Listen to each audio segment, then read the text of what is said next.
Quest 3 is almost here and it is exciting. It looks dope. It looks fresh. The thing we had to know is that it looks dope. Of course, a Quest 3 is just overall better than the Quest 2. We all hoped that this was just a back-to-back. I know a lot of us definitely don't really want the Quest Pro happening at all because Quest 2 was such at an incline of success when they went to that Quest Pro route. By all means, that was not a total failure. They learned a lot and they were able to implement a lot of these Quest Pro parts and bring them on over to Quest 3. Now, it's already well on its way. Literally, like, pre-orders and everything's going down. We're at the end of September, almost all into October, which is crazy. There's a lot of cool things that I do like, right? Obviously, everybody's sharing the exact tactical specs. Now, overall, it just looks dope as far as viewership. Now, what we do miss from VR is that how can we get an audience into VR? VR enthusiasts, we're all gonna love this, man. Quest 3, because I'm a huge VR enthusiast. So I know that I'm gonna enjoy Quest 3 for what it is and for what it provides to the world because it's just cool. That's why I was such a huge buyer of the Quest 2, and all my previous videos had millions and hundreds of thousands of views due to it, especially all over TikTok, was due to Quest 2. But the thing was that it kind of got stagnant after a while. I think they got a little cocky with the whole Quest 2 scenario. Quest 3 giving us much more upgrades at a more affordable cost is going to be the front runner of virtual reality in totality once again,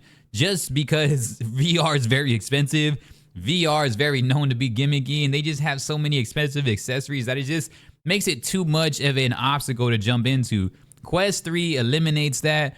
And what I do like also, of course, it's smaller. It's I believe it's lighter, or it just counterbalances itself. I think that's what research has showed us, at least up until now. I did not get my hands on one, but I do see that it looks dope. It looks fun. I like the implementation of hand tracking, augmented reality, and all the good stuff that we do need. As far as AAA games, we are all hoping that we do get these AAA games. I think AAA games just uplifts everything. Phasmophobia is coming to PSVR 2. And so if Phasmophobia can be successful on PSVR 2, maybe they could look at maybe making a light version for Phasmophobia to help out Quest users. Because I know, like, horror games are not necessarily the best on Quest, but Walking Dead is cool if you want to consider that somewhat of a horror. That looks amazing, by the way. But Phasmophobia, I feel that can give us something that, like, that Paranormal Activity game tried to give us on Quest, and it kind of was not great. It has a lot of weird mixed reviews. So I think Phasmophobia can be a great way to start bringing on over a lot more enthusiasts, especially as Halloween rolls around. Hopefully they can get some good games going in on that. I know they do have some sweet bundles going down, so that's actually good for Quest also. Am I a huge advocate for Quest 3? I don't know. I'm not skeptical. I'm not hating on it, but I'm not necessarily like overhyping it as if when we first seen the Quest 2, because it was just such a drastic change, right? It got a change of colors and everything when Quest 1 happened, and then Quest 2 came around, and the emphasis of like the wireless notion, like it was all brand new to us. Now it's just like, how can they take it to that higher level? And they are taking it to that higher level. It's just going to happen a lot slower than what we had initially thought, but it's still not a bad thing.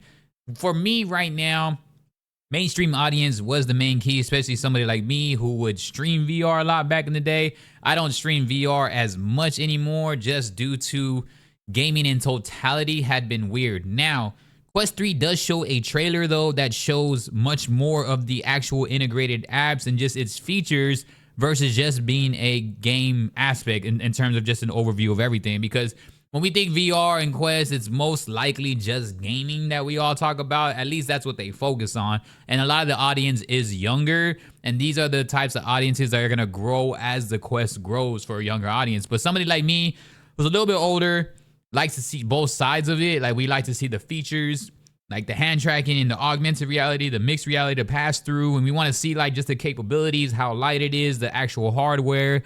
And of course, that's a lot to ask for something that's being so condensed into an affordable headset, because we're used to like full on PC VR and everything. So Quest 3 does look dope though. It looks like something that can deliver. I'm not sure at what extent, but at least there's an improvement. But again, it's not anything to possibly make it completely mainstream. I mean, I know there's a lot of games that are going to probably try to sway us one way or another. I think Phasmophobia can be cool to be a good start, especially as Halloween rolls around. But I do like, I guess, Assassin's Creed coming around and just some of the other cool things that they were showing. We'll just have to see and find out, though. When we get our hands on one, we'll definitely be able to review one completely. So y'all got to let me know your thoughts. Is Quest 3 going to be a hit? Are you going to be rocking out on one, or have you already pre-ordered, man? Let me know in the comments below. Peace.